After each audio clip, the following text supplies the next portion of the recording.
And welcome back to the Battle in New York. Do not adjust your television. Do not adjust whatever you're watching this on. These are some new faces. And yes, we are on TV, well, on screen. We are doing video. So this is the Battle in New York, hosted by me, Joey. But we have Caroline, Matt, old friend Will hopping on, and our new friend Austin here to talk some Mets baseball. You might be wondering where Rich is. He's seeing the Long Island Medium. No, that's not a joke. We know it's 2024, but here we are. We miss you, Rich. We love you, but we got some fun folks here to help us get going. It's desperate times. The Mets need some intervention from beyond the grave. They really do. Anything to get it done.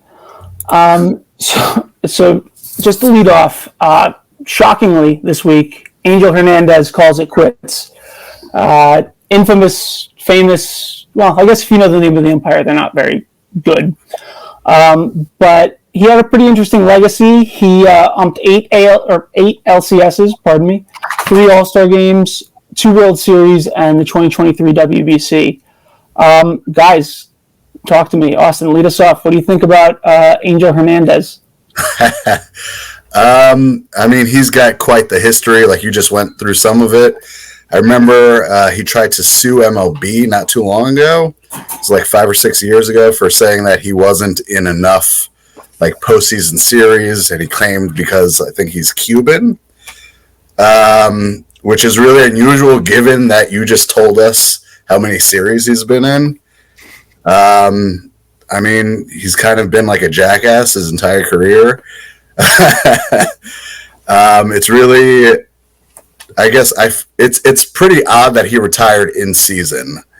I wonder, like, what is like the real cause behind that, or if he just like decided, like, on a whim, like, this is it. But I mean, for me, it's like pretty much like good riddance. I mean, he's become like a meme at this point, in terms of umpires, and yeah, that's pretty much all I got to say on it. I mean, for sure. What a great question to have you lead off on to, man. What do you think about Angel Hernandez?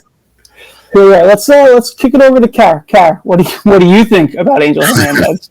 I have so many feelings. My favorite Angel Hernandez quote is when he was like, "Yeah, that was my bad. I lost the ball in the lights." And I think that that's just like the perfect quote to encompass Angel Hernandez as an umpire. He is why I think the MLB doesn't have vision insurance. He will be missed, but you know, there are so many umpires who have made some asinine calls this season. I think we're in good hands, or bad hands, however you want to say it. But he will be missed for the memes alone. Matt, talk to me. Angel. So we're recording a little later at night than we usually do, and sometimes, you know, late at night you think about conspiracy theories, you know, a little bit, right? Like right before you go to bed, you ever see those YouTube videos? Now, my conspiracy theory is the umpiring has been so bad in the league this year, they're like, we got to get the worst out of here. And they were like, Angel, here's the boot. We're going to, you know, gun to the head, say you're retiring, and we won't pull the trigger. And that's what they did, because, by God, this guy was like the poster child for everything that was bad in terms of umpiring in the major leagues. And I think, unfortunately, more umpires have taken a page out of his book than out of, you know, the umpires that you don't know their names. And if you don't know their names, they're doing a great job.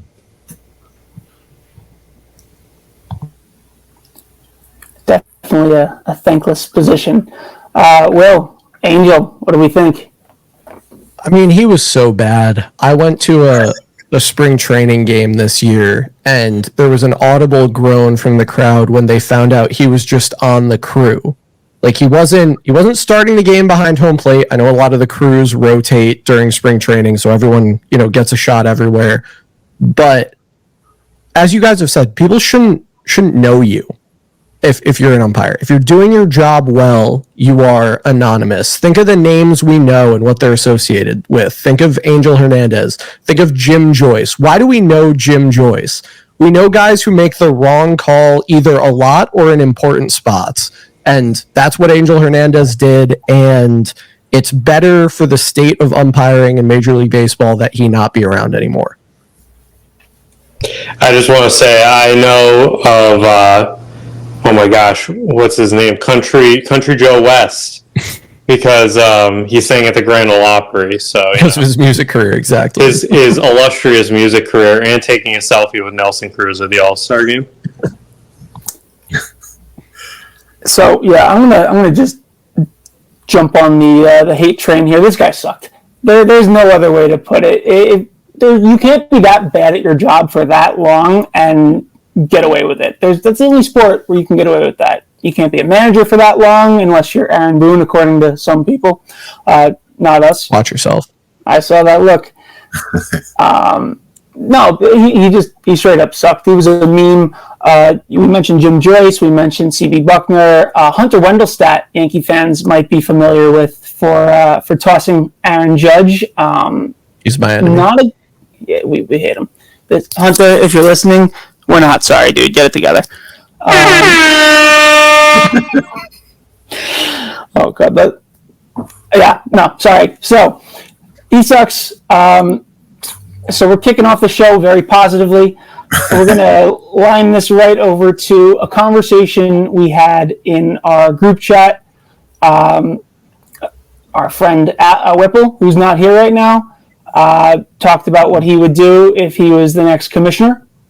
So that got me thinking, what would we do if we became commissioner? And what's one rule we would change? And Austin, you can lead us off again. All right, cool. So I think one rule that I would definitely change is like the throwing over only 2 times. I think that obviously there's like, an excessive amount that you can do where you're just like kind of buying time for like a pitcher warming up in the bullpen. But I don't like the idea of essentially giving the base runner not necessarily a free base. They can still be thrown out, but it really gives them a huge advantage. And especially for like the speedsters out there, like Estuary Ruiz on Oakland. I mean, they can really take advantage of that. They can get back to the bag easy. Then essentially, if you throw over the second time, it's over. It's a free stolen base. So I would prefer to eliminate that. And that's what I got on that. Yeah.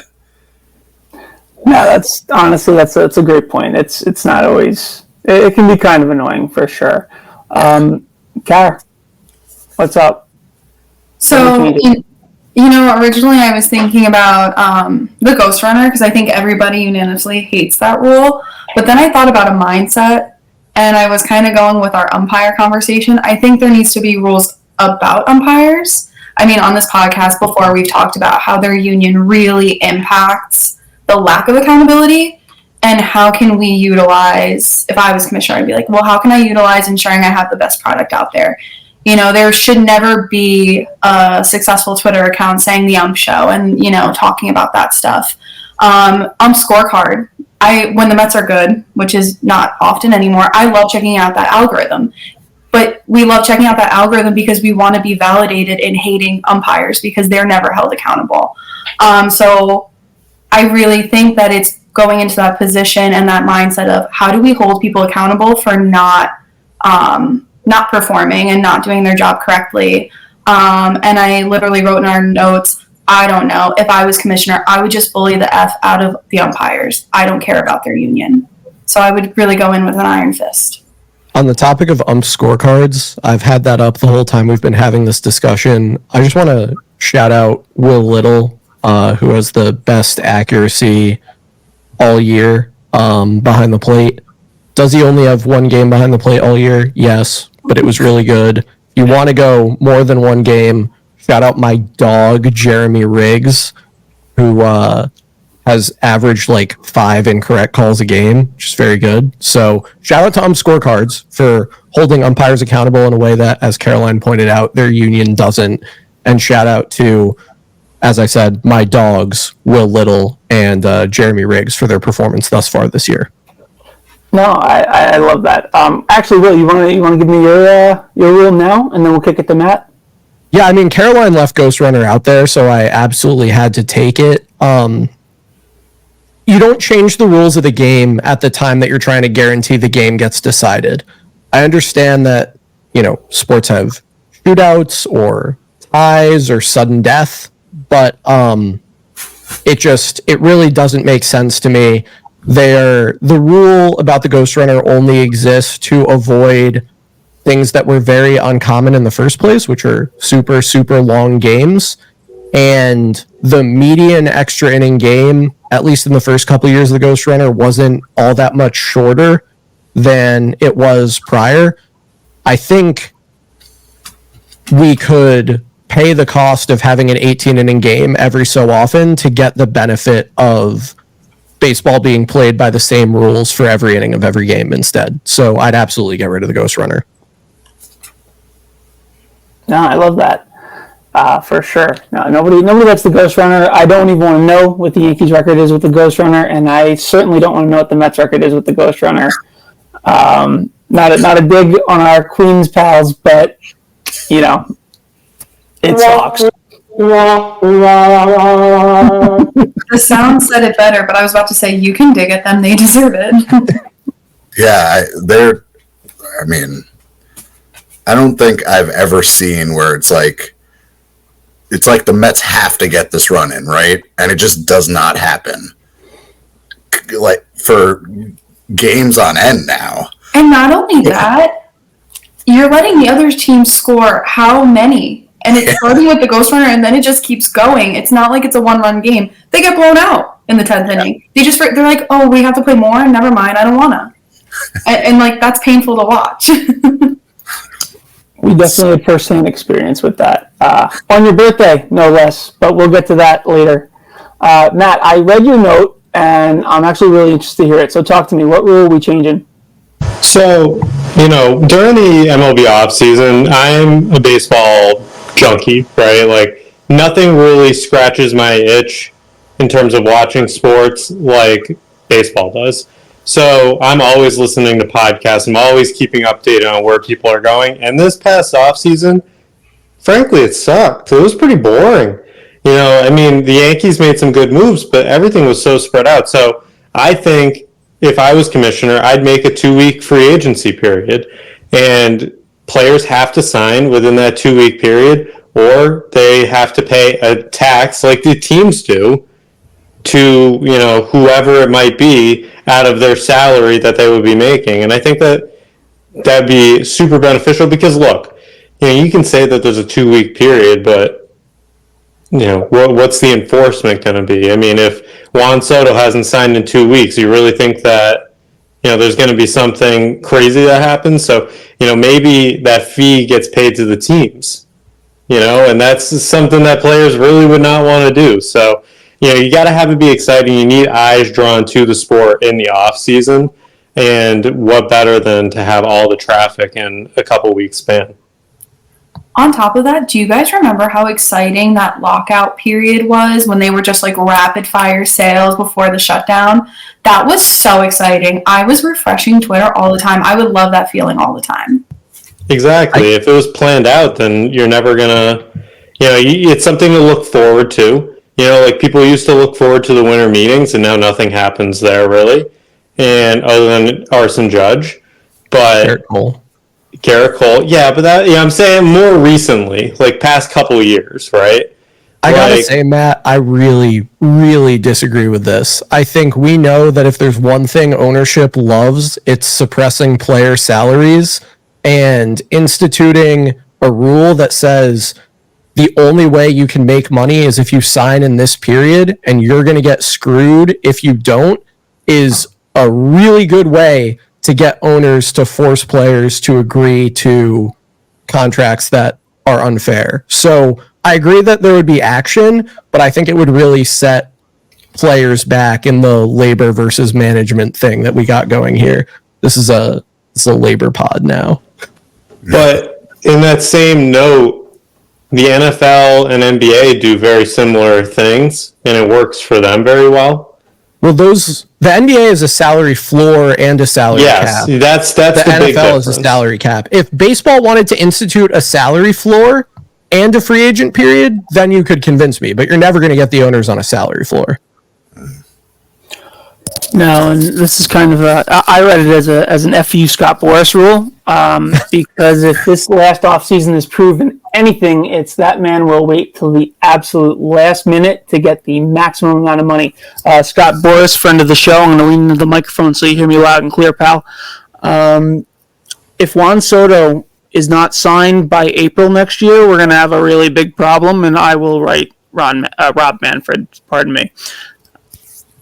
But that's also like a big conversation. Look at Blake Snell. Like he shot a player in the foot by, being greedy ultimately. So how do we manage that? And I think that's a really great conversation to have. I find it really difficult because I think we all want players to get paid, but we all don't want Scott Boras to get paid. And the problem is those two things are linked together perfectly. So it's tough. Tragically. Really quick though, Austin, did you have a hard opinion on that, or? So I think that obviously it's like a really complex issue. I wonder if like this offseason is not like the one to really like look at as the one. I think the major free agents were kind of like flawed players, like Blake Snell. He's like the poster boy for it right now, but I think that, the expectation of him getting like a mega deal, like I don't know if that was ever really going to happen, regardless. And I think that hold up, the Ohtani hold up, like we had like really top heavy like superstars, and Yamamoto and Ohtani, who ultimately wound up going to the same team. And then like Snell, who's really good, but he's not really going to eat the innings that you'd want out of an ace. And I think a guy like Jordan Montgomery kind of got, screwed over by kind of being like held up. So I wonder if, by the time the next like CBA comes up, if this offseason, and I think, the next offseason goes like smoother than this one did, if it becomes like a moot point ultimately. Yeah. Very true. You made a lot of great points there. Definitely gonna have to see how that pans out. It's not an easy answer, but it's definitely a kind of. We'll see if this was just an anomaly or not. Yeah. So I'm gonna keep the positive train chewing and tell you mine, and that's relegation. Now, listen, before anybody jumps in here and says, but the billions of dollars, listen, I'm an accountant. I was an accountant. I know how business works. I can do basic math. You don't have to tell me that billion-dollar organizations being sent down to organizations that aren't run nearly as well, funding-wise, is an issue. However, here's what I'll say. Wouldn't it be great to just see the Red Sox play AAA?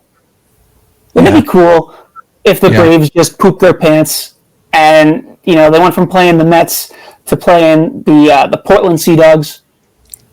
I think that's AA, but like, wouldn't it be cool? Tides.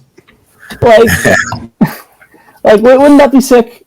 I think relegation, it would force teams to compete, and I'm not a really big fan of division rival Baltimore, how they built that squad, and it was just 7 years of doo-doo. Or the Astros. Or the Astros, you're absolutely right. The Astros built, it's not a dynasty, but they built a hell of a run off the backs of being, politely, ass for about 6 years. And not all their draft picks hit. The famous Mark Appel? That guy, I think that guy checked me out at the grocery store last week. But they got Correa, they got all these great guys out of it, and it's just not good. And I think a relegation system in a dream world would be ideal.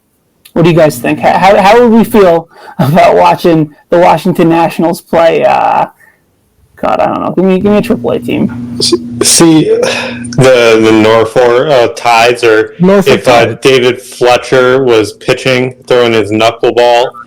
But I don't know if, and I'm just going to throw this out here quick. But if I'm a Mets fan, I don't know if I'm a fan of the relegation the way the season's going right now. Oh no, I love this idea because truthfully, I love it for the owners that tank constantly. It negates that nonsense. Like, I can't get mad at Steve Cohen. He's trying, and we're just cursed. Like, I can't be mad about that. It's not like he's actively going, let's put shit out there and see what happens. But like an A's team that's been tanking for what feels like forever, like that takes that element away, which, you know, that kind of helps with the billionaire owner versus stingy owner, and they're all making a lot more money than us, and some of them are acting poor. So that's what I like about it, you know. A's, Royals, White Sox, Nationals, Rockies, yeah. And then maybe you don't have a Mets team that Tommy Pham says is the laziest group he's ever worked with. You know, maybe that also lights a fire under a lot of other people's asses to perform.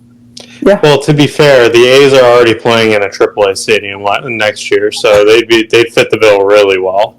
Well, yeah. Listen, I got the idea from soccer. Now, I don't really watch soccer a lot. I don't know if you guys are soccer folk, but I just thought it would be fun, kind of electric. My train of thought with it would be like the last place team, because these teams are affiliated with each other. It's kind of hard to make that switch. And it's like, does their affiliate get called up? But what if they're bad? So there's a little bit of there's some holes in my argument. So we're going to move it over to the series recaps. Now, we did some predictions last week. Rich isn't here, so we'll zoom right through it. We're going to do the Mets first because we love our friends in Queens. Rich predicted the Mets to go 0-6 in their most recent 6 games. Caroline said 1-5 with a birthday dub. Unfortunately, you got the wins right. You got the day wrong. Matt also said 1-5, and I very foolishly, optimistically said 3-3. So let's talk about the Mets. I'm so sorry. It's been a rough week, guys. I'll give a. You know what? I'll let you guys talk about this. I'm gonna mute myself, please. For the Mets fans, you have the floor. I will say, Joe, you could have, you know, if the Mets played 7 innings, you might have been correct. But they played those pesky 9, 10 even. Joe and I were actually on May 28th, 2024. We were at Citi Field, and we stepped foot right outside the rotunda, and Adam Ottavino done goofed. And I got to watch that in real time on my 32nd birthday, just everything implode. And I was like, you know what? Alcohol sounds like my friend. The Mets are really bad. And not only are they really bad, they don't want to be there. And there's a circus going on around them. And I think the circus and the internal stuff is much more important than the really steaming, gross pile of poop they've been putting on the field. There is a big issue in the clubhouse. And I really don't know what it is. I feel like they've tried to change a lot of different things, and it's still not working. So I really don't know where it's coming from. I did read a really cool thread, and I'm going to have to find it, talking about how this team is basically an amalgamation of like 6 different GMs, 2 different owners, managers, like it's talent, everything. It's just a lot of smashing things together and hoping that it'll work, and it doesn't. So I don't know, Austin, I feel like you're a very insightful person, and I'd love to hear from you what you're thinking. So go ahead, take it away. So I would say that I don't know about the clubhouse. I think that it's hard for anyone to get like a real read on what's happening. I mean, we saw, the whole Jorge Lopez thing yesterday. I mean, I'm sure, obviously, the team is very frustrated. I think that they all care. I think that any idea that they don't care is just like really misguided and is like just like fans being angry. But I mean, I think a lot of people talk about like how the Mets, they'll have like one thing going for them, and then like the other things are not working. It seems like right now, like it's only like the starting pitching has been fine. And then the bullpen, I've said this like a million times on my Twitter account. The bullpen was severely overworked. So like Ottavino's collapsing probably because he's 37, 38 years old. And I think back to, it's got to be like 10 days ago, maybe even more, where he was used like 3 out of 4 days. And then on like that last game, he threw like 38 pitches or something like that. And he like probably desperately needs a couple days off. And the Mets just don't have like the depth because they're only playing in 1-run games at this point, to make up for that. So, and then like Reed Garrett, he's been used a ton. He has a ton of like 2-inning outings. And then I know the game where he gave up like 5 runs, it started off with like the 2 softest hit balls that like you've ever seen going for hits, and then like a walk, things like that. The defense has been like atrocious. Starling Marte should really not be playing the outfield at this point in his career. Alonso's pretty bad. McNeil's pretty bad. So I think like Stearns did a good job kind of like trying to patch the defense. But like, how can you make up for guys who are already there? There's nothing you can do. And so I think like what you said about like, it's just like a whole bunch, it's like a Frankenstein of a team where we have like we still have like remnants from like the Wilpons kind of like lingering around. I think last year was the final year we paid Robinson Cano. Like, so, and I mean, we've been through so many managers, so many GMs, like it's really a hodgepodge. And I think it'll still take like more time, to like have like a real clean slate of a team. And that could be like next year or it could be the year after. But I think Stearns is not in danger of getting fired.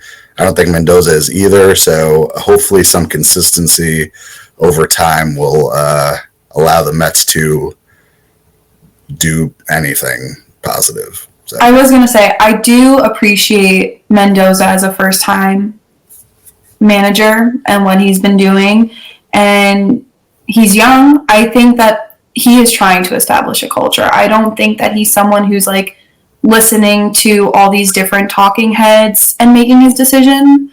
I just would love to know what happened between 2022 and now. And like last year was really bad too. I always attributed it to Edwin Diaz going down and it deflating the season before it even began. But I really would like to know where the disconnect is, because that team was special, and I miss them, and a majority of them are there. I don't think the Mets are as bad as they've been. I don't know if that's bold. I don't know if that's run of the mill, but I think the Mets are in this position. We talked about this in the group chat. I called them the Chicago Bears of Major League Baseball. Like, bad stuff just happens to them. Good players go to the Mets and they play poorly. And it's almost like they're cursed. But I don't really believe that the Mets are as bad as the Mets have been. Obviously, you can look at the roster, you can nitpick. The rotation has some upside. It's obviously not as deep as you'd want it to be.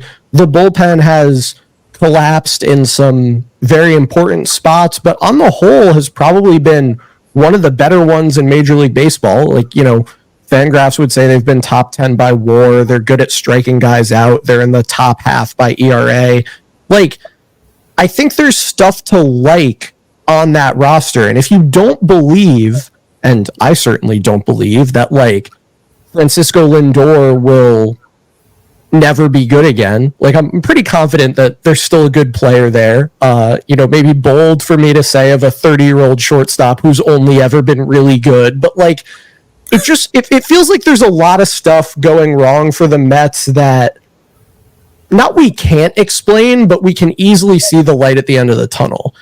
And as I said, they're an organization with a way of kind of finding themselves in a hole and digging deeper. And I think that tendency runs deeper than just the product you're putting out in the field and all of that. But what are they, 22 and 33 right now? Like, I'd be surprised if... Am I going to say this? Yeah, you know what? I'll say it. I'd be surprised if the Mets finish the season worse than 11 games under 500. See, I have the opposite feel on this Mets team, where I think that simply some teams just don't have good mixes, right? Like the White Sox historically, like in the past few years, they talk about, the talent was there. They couldn't put it together, right? Like, was the talent there? Do we believe that? I feel like if we went back and looked at the White Sox pitching rotations, we would not really believe that the talent was there. And that's exactly the thing that I think makes the Mets different. Yeah, no, that's a good argument. My other thing I wanted to say, well, I had two. One being, it kind of reminds me, I don't know if the Yankee fans can agree with me on this, but you know how like the Red Sox had like just the bad mix of players and then they just traded a bunch of them away? Like it happened like twice. Adrian Gonzalez and I think it was Hanley. And then, oh my gosh, Pablo Sandoval and Victor Martinez. Yeah, and they got rid of him. They was very Crawford. Yeah. Carl Crawford, that was the other one, not Hanley. He was in a different bit, but where it just wasn't the right mix of players, and that's kind of how I feel about this Mets team. It just might not be the best mix right now, and I think the biggest thing with it not being the best mix is, I've heard people talk about leadership on the Mets before. Brandon Nimmo was on Mookie Betts' podcast, and they kind of talked about that, and he said that there's no real clear defined leader. They all have separate roles and that sort of thing. But like, there's been a lot of things that have happened, with Jorge Lopez and a couple of other different situations. How the Mets players haven't handled it super well, and it just doesn't seem like there's that guy in the locker room kind of standing up. I know Lindor had a players only meeting, and he was like in charge of that. But if he's the leader, he's not doing a great job of it. Then, I'm not trying to criticize him, but a lot of this stuff has to be corrected. Like, get on air and judge other fans as much as you want, but he is a fantastic leader in that clubhouse. I have a hot take. Let's hear it. Being really good at something doesn't make you a leader. Leadership qualities make you a leader. And I think a lot of people de facto Lindor as a leader because he is a superstar, but that doesn't necessarily mean he commands a room. I don't know. I'm not there, but think about how many people have led some group, and it's because they're not the best at it, at the actual activity, but it's because they have qualities of a leader. And I'm wondering if this pressure from media, I think we talked about media last week. I'm wondering if there's like this weird pressure and need to like try and establish labels on certain players that gets in their head. And as you said, the Yankees have two things that the Mets don't have. The Yankees have a very stringent culture that the media can't penetrate. Right? Like, they have an established historical culture that will never be penetrable. Like, half the things you see about the Mets, you will never see about the Yankees because of the culture they created by being a historical franchise. They also establish very clear rules for their players, and everybody, media, clubhouse, fans, buy in. At least with this team, at least what I've seen. And I think that is where that disconnect comes from, because I have to agree. I think if I didn't listen to the podcast, but Nimmo saying that tells you they're going to multiple different guys saying the same thing instead of having one guy who's taking care of things. And that is something I could see going on with any of them, not just Lindor. But being really great at something doesn't make you a leader. I might have a hotter take. Oh, let's hear it. Talk to me. Which is, I think people only focus on leadership when stuff is going badly. Here are the guys who got at least 300 plate appearances on the 2022 Mets.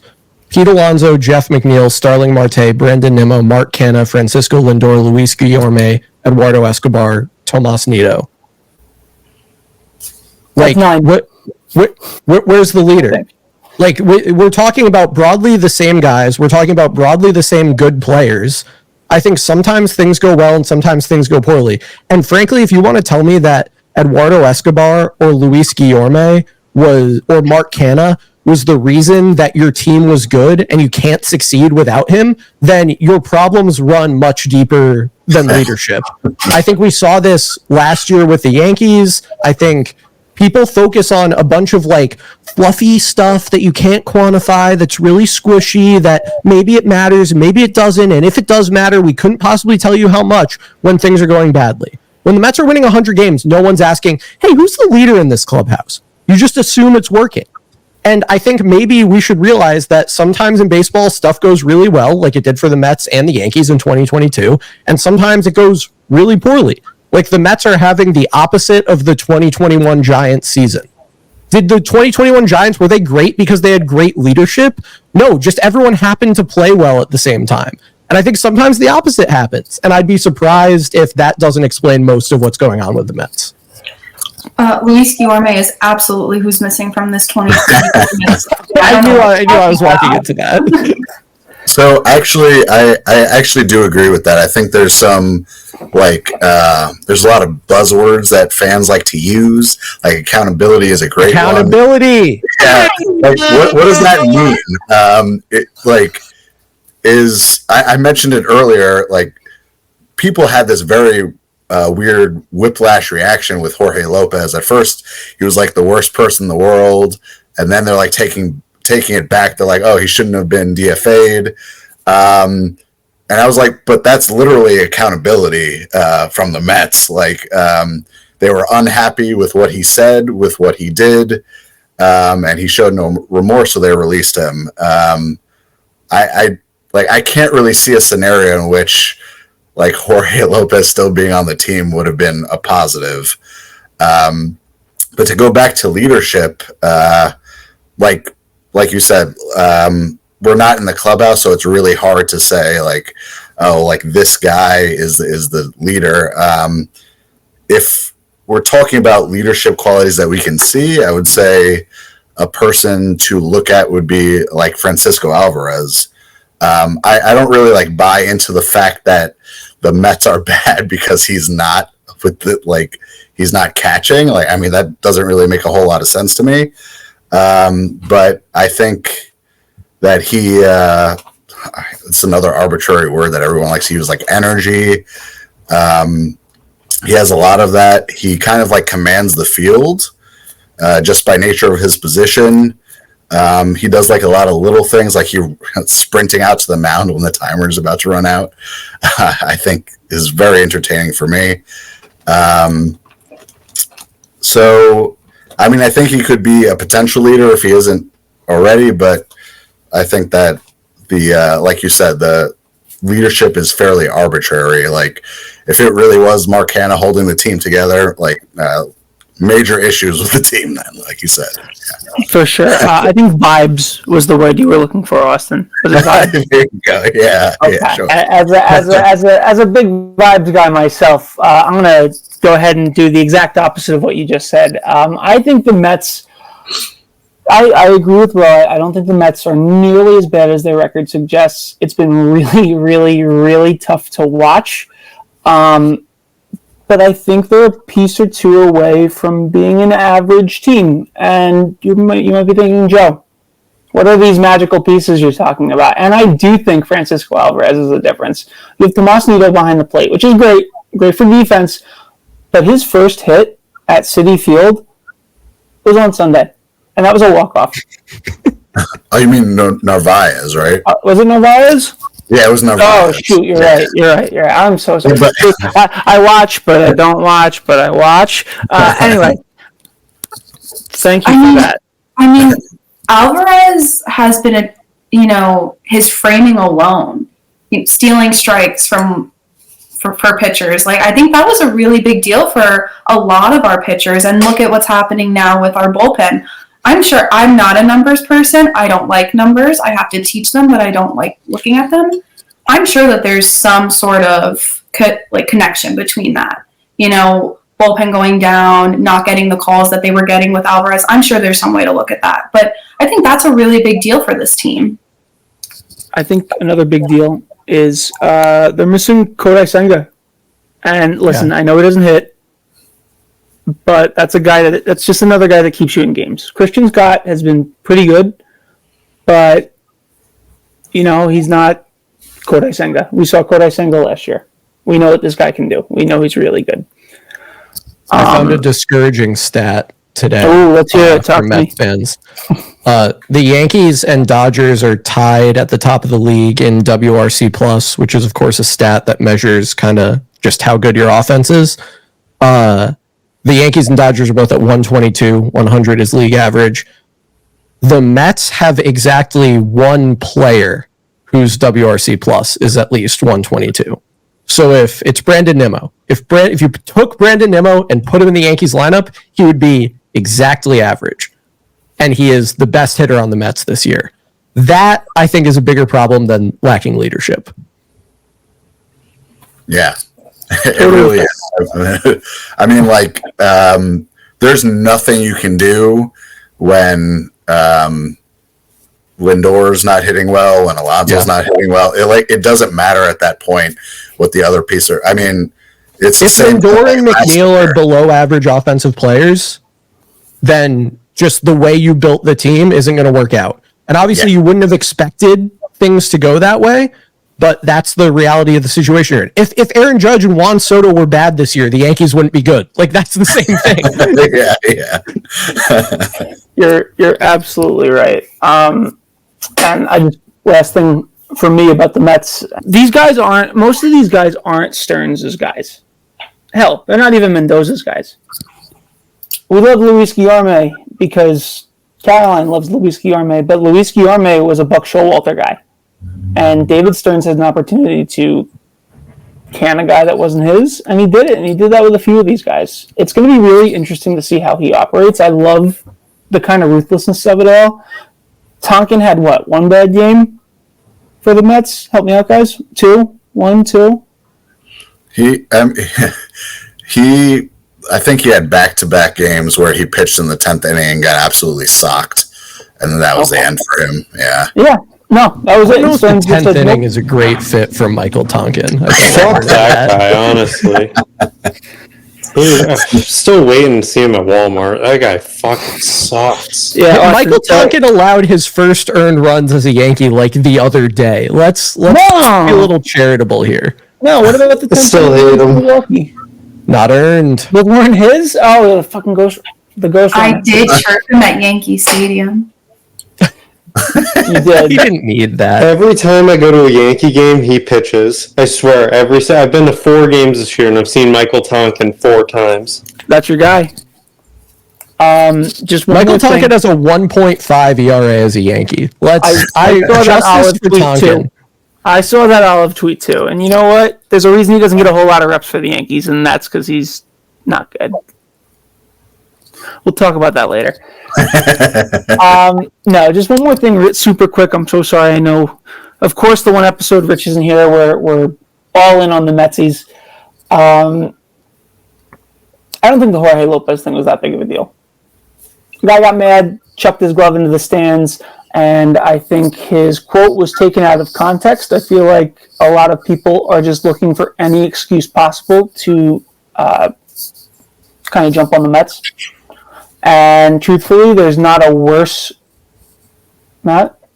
I just wanted to say, in terms of Jorge Lopez, I heard today, I actually learned, he's got a lot of personal stuff going on in his life that people don't realize. I mean, people forget that players have personal lives too.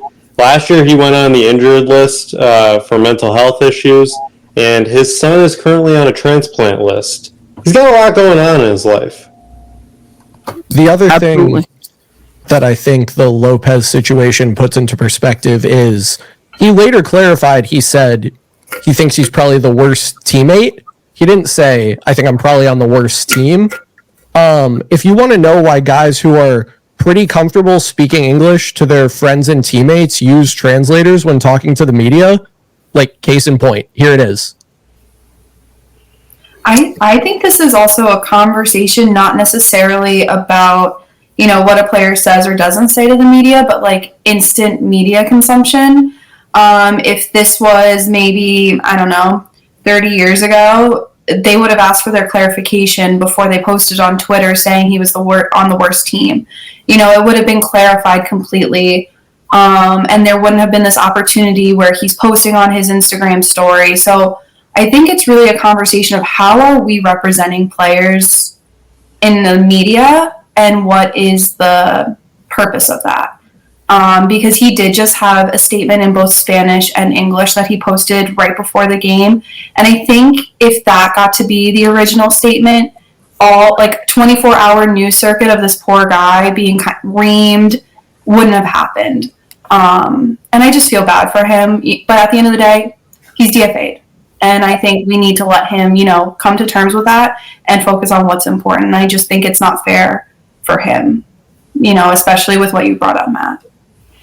I think too, so it wasn't that long ago where we had a player threaten a reporter on the Mets. So I think that this is a much better scenario than just having both the player and the reporter kind of like linger around awkwardly while this like, you know, storm of I'll use bad vibes is just like encircling the Mets. So, you know, I do feel bad for Jorge Lopez. A lot of the initial reaction was pretty unfair. But like you said, it's just like the Mets will move on. And that's pretty much it. Like we'll just leave it at that, you know? Absolutely. No, we wish nothing but the best. We hope, you know, he gets his head on right and his kid's okay. And, you know, these are people at the end of the day, but at the same time, they have a job to do. So there's a bit of a gray area, but at the end of the day, we just want these people to be good at their job and happy. And, you know, we'll see what happens with the whole Jorge Lopez deal. So we're gonna change finally the negativity here into some positivity. The Yanks flew out west and kicked a lot of ass, if I'm being honest. And I don't know about you guys, but I hate West Coast series as a guy that lives on the East Coast because there's nothing worse in the world than staying up until 1 a.m. to watch some schmuck on the A's walk Clay Holmes off because I'm a sucker for pain. But, you know, it was just a good old-fashioned ass-whooping for the most part. I didn't watch any of the San Diego series, and I'll talk first, and we can kick it around to everybody else. I didn't watch that because I was watching it. I got up to go get a drink. My phone buzzed 3 times in about 5 minutes, and I missed Juan Soto's home run, Aaron Judge's home run, and I believe it was Stanton's home run. So I looked at my phone, took that as a sign from God, and said, "I'm out. I'll see you guys. In a couple of days." So I really didn't get to watch it. I watched the stats afterwards, but talk to me, guys. What do we think? I think if you didn't believe in the importance of the world famous home run before, you do now. It's very true, and I will say, first of all, I've been tired all week because of this road trip. You know, not only is there jet lag for the players, I, for one, have been struggling through the week. I'm sorry for my job, my full-time job. It's, you know, they got to realize being a fan of the New York Yankees is also a full-time job. But I loved it. I loved watching the series. You know, it's nice to see all of the boys firing, except for my hate it, which I'll get to later. And I don't know, like it just on a night in, night out basis, you know the pitching's going to give you its best. Even when the Yankees don't score a ton of runs, they're getting a lot of hits. They're on base. There's a lot of traffic, and that's always a good thing. You know, it's one thing to, you know, you see. I think we lost a closer game, and it was a lower scoring game. But then you look at the box score, and it's like, oh, the Yankees had 11, 12 hits. It's like, the offense was going, and it just wasn't, the runs weren't crossing the plate, and in a day or two, it's going to flop, or like flip-flop, where the runs will be scoring. So, if we're losing but getting on base and getting hits, I'm okay with that, because it happens. It's not as much of an ugly loss, in my opinion. Let's kick it over to Austin first, and if you didn't watch any of the games, I don't blame you. Who wants to stay up late to watch the Yankees, especially when you don't root for them? But if you have any thoughts, cool. If not, we'll kick it over to Will. I do. Just a couple. I watched a couple of the games, at least, like part of them. I didn't stay. That's why you're the best. I didn't stay up till 1 a.m. But I was just. I had tweeted something about Aaron Judge the other day, and I wanted to just look at the absurd comparison that this is basically what Judge has done this month is. I called it like Bonzian to one of my friends. And I actually think that might be almost inaccurate. I was looking at his 73 home run season, the best months that he had there. And that was in a much better run scoring environment than we're currently in. And Judge kind of stacks up like the quick and dirty OPS right with that. So,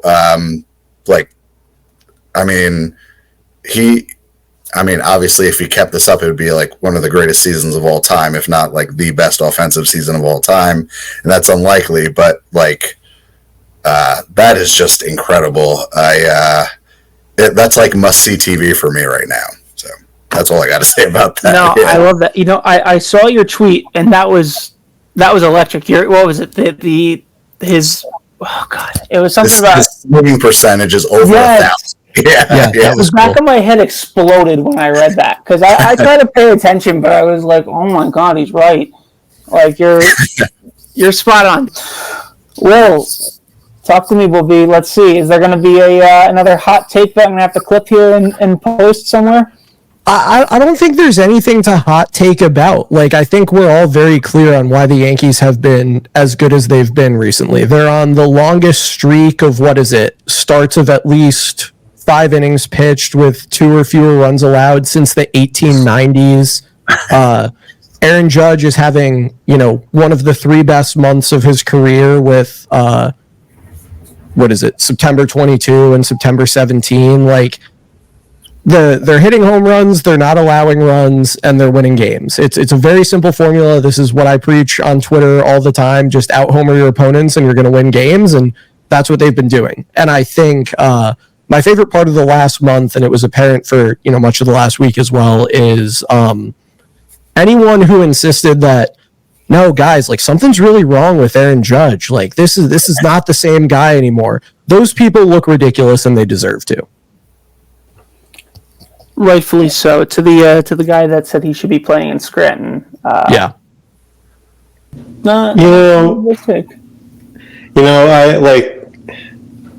People now just kind of it's brand new as of today. Clark Schmidt's on the IL, and I think it's very people are, oh my god, this is terrible. Injuries happen, everybody. The Yankees just haven't really had an impactful injury to this point.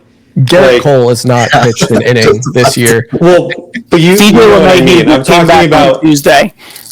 I'm talking about while in play, the roster that was on opening day has not had a significant look. Garrett Cole, yes, absolutely major, but from opening day on, there hasn't been we haven't seen. I'm gonna knock on wood. We haven't seen it, right? So everyone freaks out at the first one, but this is a part of baseball. It's going to happen. People are going to get injured. DJ was hurt before the season started. He wasn't on the opening day roster, and he came back, right? This isn't going to derail the train, in my opinion. Hopefully I'm not proven wrong. But, guys are going to come back. Look, Clark went down, and Cole's starting a rehab assignment next week. Who's got it better than us? Mets fans. Psych! So the Yankees have Cole coming back. They just got LeMahieu back. They have Dominguez coming back. Where are these guys going to? Well, I mean, where like who do you put in the bullpen for Cole? Well, right now, we don't need to worry about that. Yeah, that figured itself out. Yeah. So we've been loving how the Yankees have been playing, and I'll speak for myself and Austin and Caroline. We've been hating how the Mets have been playing. So I think that's really a perfect transition into everybody's favorite portion of the show, love it or hate it. It's pretty self-explanatory. I love this. It's pretty self-explanatory. We picked something we loved and something we hated. And Austin, since you're our guest, I'll let you go first. What did you love? What did you hate this week? So my love is Christian Scott. And like the Mets rotation has been really good. And I mean, they've kept the Mets in the games for the most part.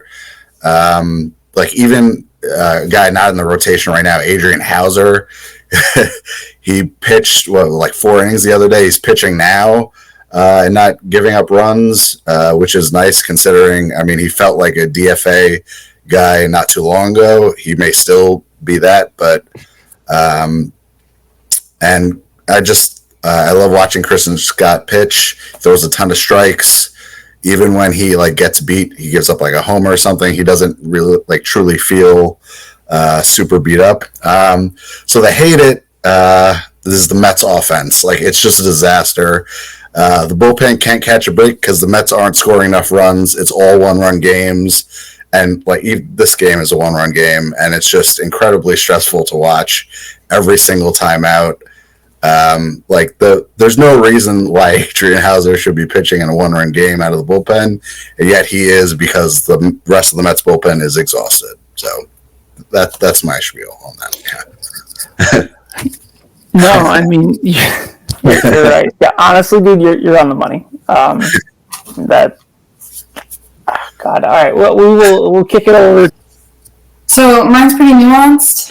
It is DJ MVP rooting for the Mets. It is a love it and a hate it. I love it because, well, it makes my life easier. Because we're not yelling at each other about baseball, which is what the entire first year of our relationship was. I hate it because I think he's a jinx. He was like, I like Pete Alonso now. I think he's going to be MVP. And then, no. Not right now. So love it because my relationship is healthy in terms of baseball now. Hate it because jinx. Matt, I read it, but I'm excited. Yeah. So, I might love it. Kind of my jersey I'm wearing is kind of a giveaway.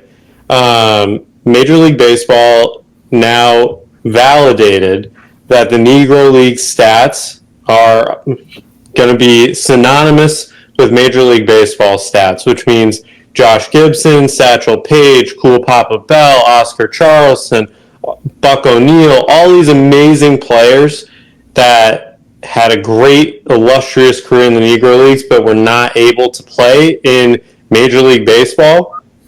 They're now being recognized as Major League Baseball players because that's what they were. If they were not allowed to play the game with the major leaguers at the time. And I use quotation marks because, look, these guys were as good, if not better, than the major league talent on the field at the time. You hear stories, and yes, stories can be exaggerated, but stats don't lie. Josh Gibson now leads an all-time average, I think an all-time OPS, and, I think there's one other as well, but slugging, I believe. And, he was amazing. Satchel Paige pitched into, like, his 40s. I mean, these guys are just, they're getting the respect that they have earned and deserved for so long. And I feel terribly that, they are now passed away and not able to, enjoy, their being celebrated. But I am happy to see that they are getting the recognition that they deserve for sure. As a big baseball history fan and reading up on all of their triumphs, it's nice to see that finally. My hate it is one of the Yankees choir boys. It is Anthony Rizzo. Cook. The Jizzo crew is not going to like this. Cook. And it's okay. They can hate on me all they want. The dude doesn't hit the ball hard. He's a first baseman. He needs to hit the ball hard. He is routinely striking out with men on base. He is constantly looking at inside strikes. Yes, I know you crowd the plate. It's still a freaking strike. Like, you need to be able to hit that pitch. And when he's going good, he is hitting it. But he doesn't have an extra base hit in, I think, 12 or 13 games. And so you're really posing as an absolute non-threat. And you're making it a hole of a position. Now, luckily, DJ LeMahieu can cover first base, and he will be tonight. But this is not a sustainable formula for the Yankees. It's going to be a big hole in the lineup if he continues at this pace. He had the early season struggles, and then he kind of had like a little bit of a hot streak, and now he's back to being cold again. So, you want to think that, maybe he's just being streaky, but maybe he's just having a bad year, and he is an older player. So, what's the ultimate plan with him? He's got to step it up. He's got to be better. It's a big position in the lineup. So, we're not talking about if on other teams you might be talking about like the center fielder. Obviously, we're not with Aaron Judge, but different defense first positions, you're not bringing it up. But first base is notoriously an offense first position, and there's no offense coming out of it right now. No, you're right. I don't want to get in too much trouble because I have certain friends that are big Rizzo fans, all 20 people that listen to the show. But no, he's got to get his shit together. I just want to interrupt super quick again. I was smiling because I just saw Emily Nyman replied to one of our tweets and asked if we take voicemails because she had some questions for the Queens portion of the show. I'm going to go ahead and just say right now we do not, but shout out Emily. She's the best. If you guys don't know her, I'm sure you do, but she's fantastic. And we will try to set up a voicemail system to take voicemails. Hopefully people are nice to me at least. To you guys at least, not to me. But shout out Nyman. Let's keep the ball rolling though. Bobby, I really like your love it, and I really like your hate it. Yeah, so my love it is the Gleyber Torres resurgence. He's got a 119 WRC plus since April 27th, which I think at this point is like 52% of his season. I'm starting to wonder if getting hit in the hand in Houston is what was bothering him early in the year, because he's looked just like his old self for over a month now, and this is exactly the player we expect him to be. Certainly, one of the most, if not the most unfairly criticized players on the Yankees in this kind of recent era, and I'm very glad that he has turned things around, not only for him with his impending free agency, but just for the impact that makes on the team. Having Gleyber Torres as a reliable, strong bat in the lineup is a huge deal. My hate it is the Clay Holmes discourse, and Joey, you are a part of this. Clay Holmes has allowed a lower OPS to opposing batters since he joined the Yankees than Mariano Rivera did in his career. Mariano Rivera allowed a 555 OPS. Clay Holmes, as a Yankee, has allowed a 554 OPS.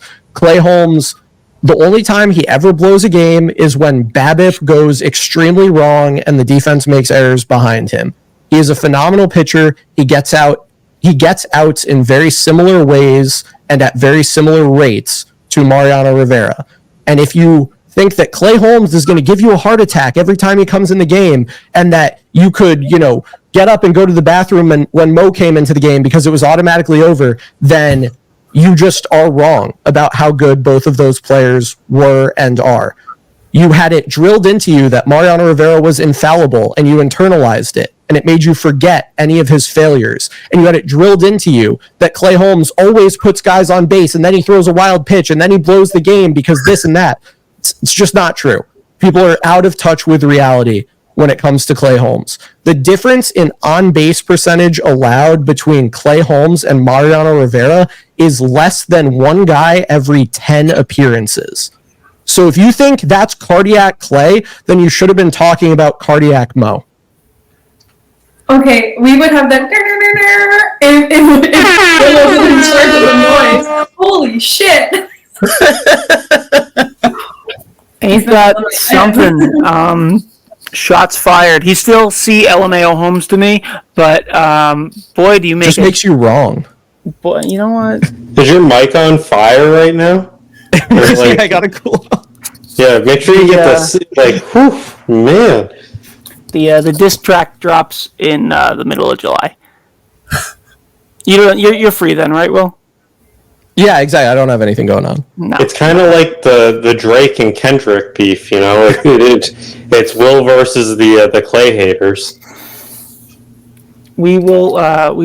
You and I need to have some conversation separately. We can, if someone's not going to debate us, I'll take that stand.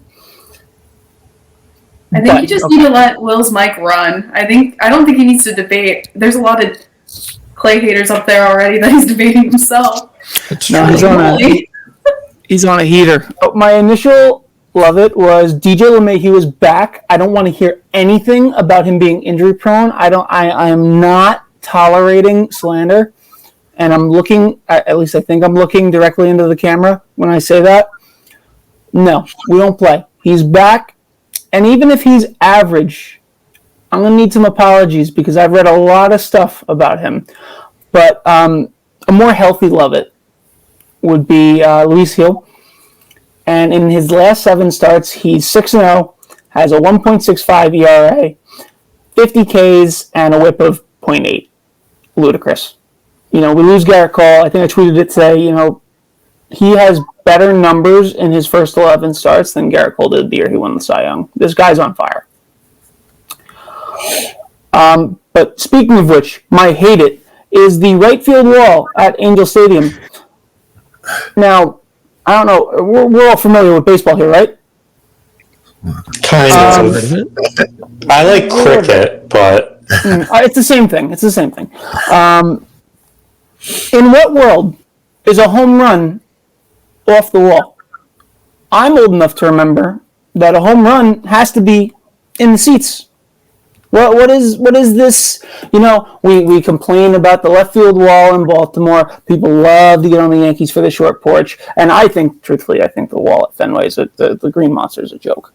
But what is this? There's not enough discourse, and I think it's because the Angels suck and nobody cares.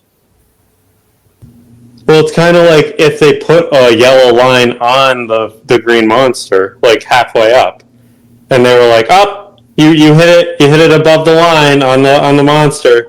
It's a homer."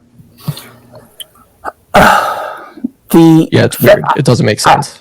I got into an argument a couple of years ago with some friends that don't really know baseball, and they were talking about short porch, and I pulled up the dimensions of Fenway on top of Yankee Stadium, and the parking lot, not even, the street in Fenway is left field seats at Yankee Stadium. So if that wall wasn't so big, this would be it would be the biggest joke in baseball. Well, so Yankee Stadium has this reputation of being a hitter's park. It's really not. The short is under 100. Yeah, it is very narrowly a pitcher's park. Yes, the right field is like down the line is pretty much it. Left center is massive. Like you have to hit a shot. It's overlooked because you have these gigantic right-handed hitters in Judge and Stanton who can hit it, 500 feet, and it really doesn't matter to them. But other than that, it is a pitcher's or neutral park if you really want to be a stickler about park factor, like you said. Yeah. So the Mets have 4 games at home against Arizona, 3 games in DC. Austin, lead us off. How are the Metsies doing? All right, so I'm going to take my risk here and say that the Mets are going to go 5-2. I think that I say this and it's going to come back and bite me in the ass. it's impossible for the Mets to keep up this pace where they just like don't win any close games. I think it was last year the Marlins had some like crazy record of one run games where they just won a ton of them, and that was like obviously unsustainable. What the Mets are doing right now is also unsustainable. So I'm going to say, especially right now, I mean, the Mets, not really, they didn't do it, but the Diamondbacks bullpen is going to be pretty fried after today. So the Mets have an opportunity to win some games, so I'll think that they'll go 5-2. Love it. We love the positivity. At least someone else is going to be positive with me today. Let's kick it over to Will, since you are our rich fill-in today, and then we'll go Caroline, Matt, and myself, and we'll do that for the Yankees too. So my initial reaction when I saw that I was going to have to answer this was that I just hope the games happen. Like with the way things were going with the Mets, you know, Diaz goes on the IL, Alonso leaves a game in the first inning, the Jorge Lopez stuff. I was just like, man, if they just play the games, that's kind of a success all on its own. I have them going 3-4, split at home against the Diamondbacks and just one on the road against the Nats. That might be a little bit uncharitable. I have them winning the Sevy and Manaea starts and then the second Scott start. As I said, I think they're around a 500 team. They're better than they've been. These aren't, you know, anytime you have to play 7 in a row, period, it's tough. And I have my doubts about their starting pitching, but yeah, I got 3-4.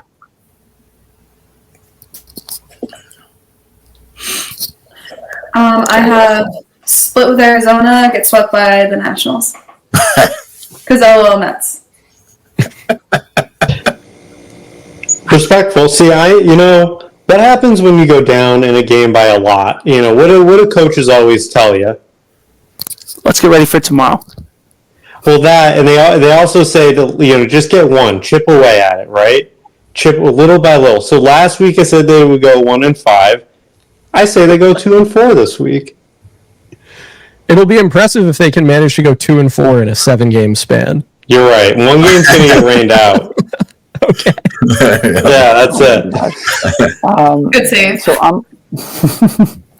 So I'm going to continue to be optimistic, not out of spite, just out of the mental health of my partner. I'm going to say they go 3-4.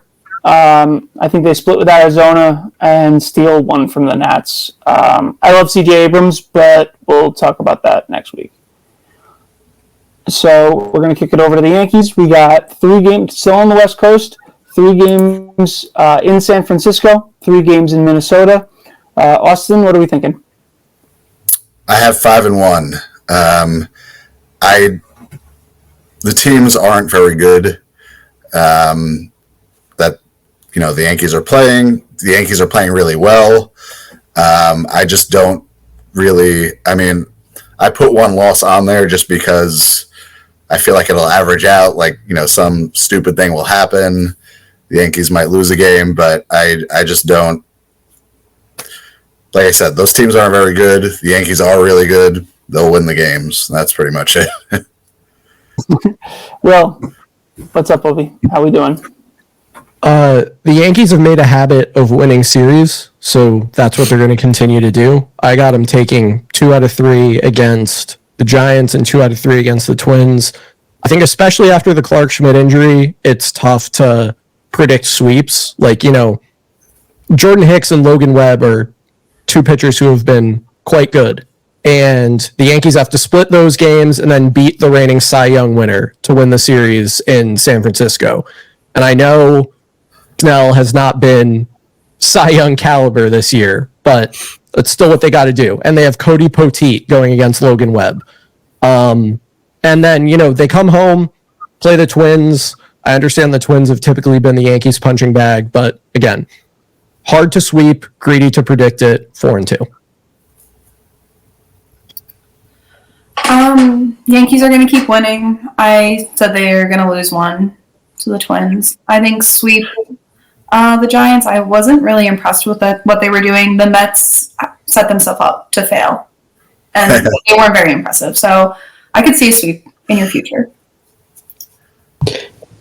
See, you talk about Logan Webb, and I was talking about contact and how the Yankees have had a lot of hits. I remember, was it last year? The Yankees shelled Logan Webb on opening day. I think he's going to get hit pretty hard again. He has not been great this season. I think that the Yankees making a lot of contact is going to really hurt him in that series. And, Pedro said it, who's your daddy? That's the Yankees to the Twins. So 4-2. No, I think everybody made a lot of great points. I think the Yankees have been great.